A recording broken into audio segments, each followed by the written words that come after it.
Now, the growing incidence of road accidents involving cyclists on either bicycles or motorcycles has become an issue of prime concern to road users and authorities.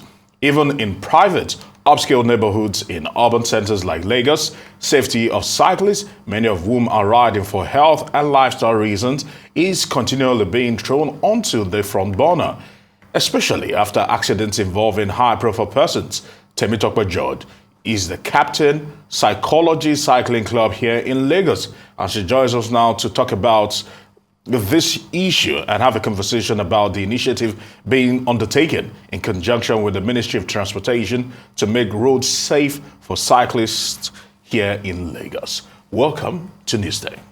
Thank you. Good afternoon. Good afternoon. I'm happy I'll start to it be off, here. of course, personal story. I used to be a biker. Oh, wow. I had to abandon it because I felt it was not safe for my mental health, and also just being on the road because I had one too many accidents, people driving one way, people who have disregarded probably think, why should a bike be overtaking a car when they're stuck in a gridlock? And I'm like, always looking over my shoulder because people were very insensitive to people that were driving two-legged cars or two-legged machines and two wheels basically. And I always feel for people that ride bicycles, especially when I'm coming to work on Saturday. For example, on 3rd Mainland Bridge, I see biking clubs actually go around and people still want to probably get close to them. And I'm like, what can really be done to inculcate that culture and that awareness in people that there is no competition here? These people are very, very vulnerable because if anything happens, it's always fatal. You're absolutely right. We're the most vulnerable road users. But it's important that we continue to educate the public that we are all road users. So the Highway Code defines road users to include motorists, motorcyclists, cyclists, tricyclists, and pedestrians. So we are all road users with rights to the road. I understand your fear. You said something that struck me. You said that you stopped riding your motorbike because of your mental health. A lot of us cycle week in, week out on Saturdays to promote our mental health, our physical wellness and our mental health. Because I had to always look over my shoulder. I felt drained anytime I got back home because I had to be 100% alert because someone reckless from behind could just ram into me, and I never wanted that to happen. I had one too many accidents. I still feel a sprain on my shoulder. So sorry. It's always it's part of riding. It's part of riding. So sorry. But at least you're here to tell the story, which is great. I didn't want to get it worse. I didn't want to get worse. So the figures released by FRSC shows that there are 40,000 annual deaths when it comes to road safety in Nigeria. Yes. And we understand that the UN is currently observing the Global Road Safety Week. That's from the 15th of May, that's this month, to the 21st. They have a 10-year plan. I believe by 2030 they're looking to cut this by 50%. With the collaboration that you have going on with various bodies, what's your progress?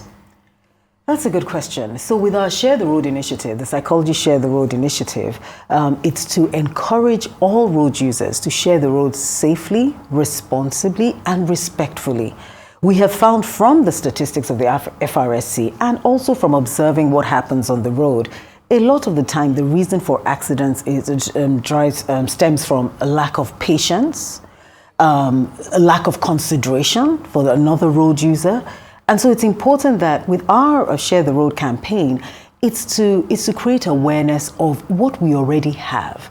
Is to tell bus drivers that the Highway Code says we belong here, so that we stop hearing things like, what are you doing on the road? When we cycle on Saturdays, you will just find a bus driver saying, what are you doing here? Get off the road, beg, come out for road. What are you looking for? But we are entitled to be on the road. Apart from recreational cyclists, there's some people that commute to work on a bicycle.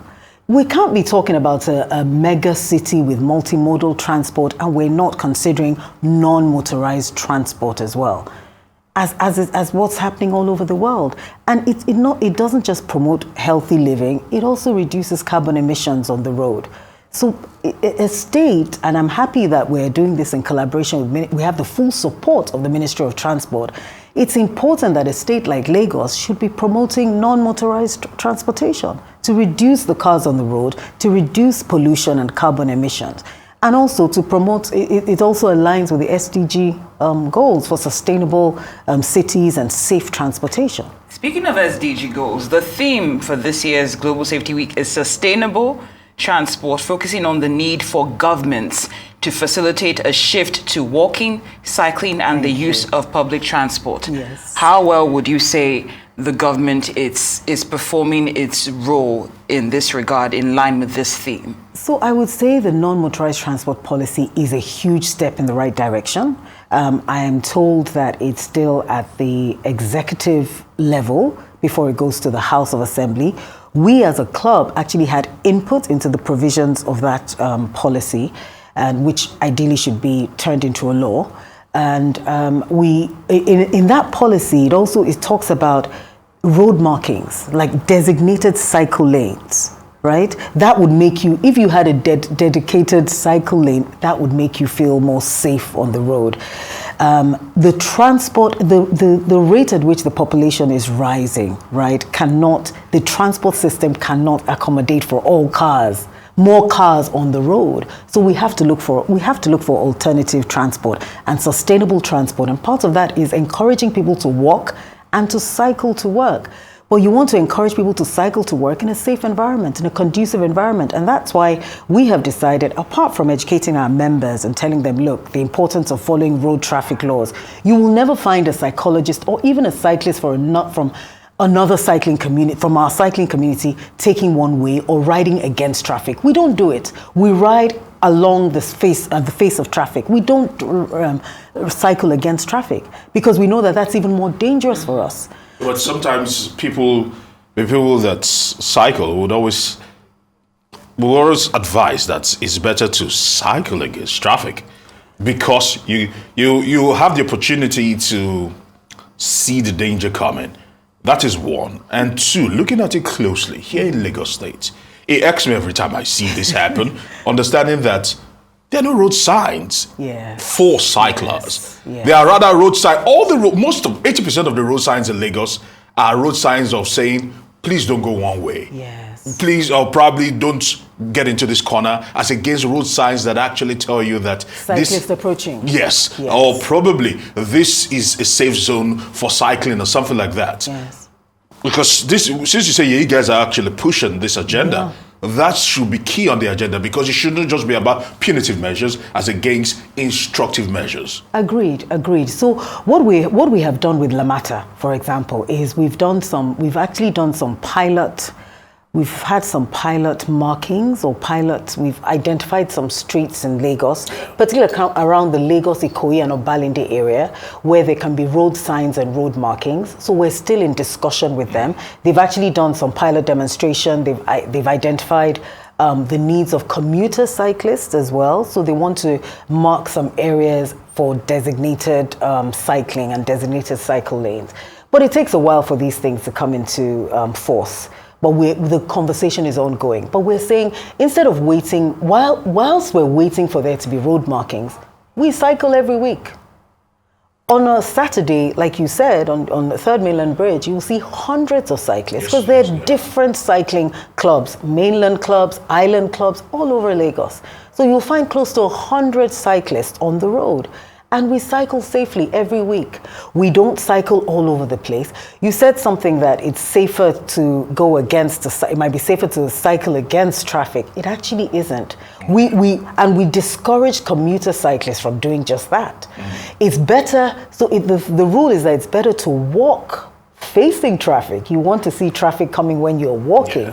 But when you're cycling, you should typically cycle along traffic and not against traffic. How achievable is this goal by the United Nations to cut the number of traffic deaths by 2030 by 50% when you put it in the context of what we have in Nigeria? I think it is achievable. It's achievable if we continue to create awareness and educate all the stakeholders, particularly if all stakeholders put hands together, collaborate to make it happen. we always say with this initiative, we can't do it on our own. And so we want to also encourage corporate sponsors. Imagine if on the roads you see, we can't sponsor billboards, for example, because we rely on membership dues to grow our club, so we can't afford that. So we actually collaborate with corporate organizations, and we would like corporate organizations to reach out to us to sponsor a billboard, for instance, a billboard saying, now we all get road, let's share it. We are all entitled to the road, let's share it. It's the more you see something, the more you appreciate it. We know that there was a Nigeria where people were, war against indiscipline, where people were like, urinating on the road and all that. But that doesn't happen again. It doesn't happen again. So the more we talk about it, the more we create the awareness, the goal is achievable. All right. I would say thank you very much for your time here on Newsday. We are hoping that we get to see a Lagos and even in Nigeria, whereby cyclists will be accorded their respect and also given their own right of way. Absolutely. Yes, thank you very much. Absolutely. Thank you. Thank you for having me. Always a pleasure.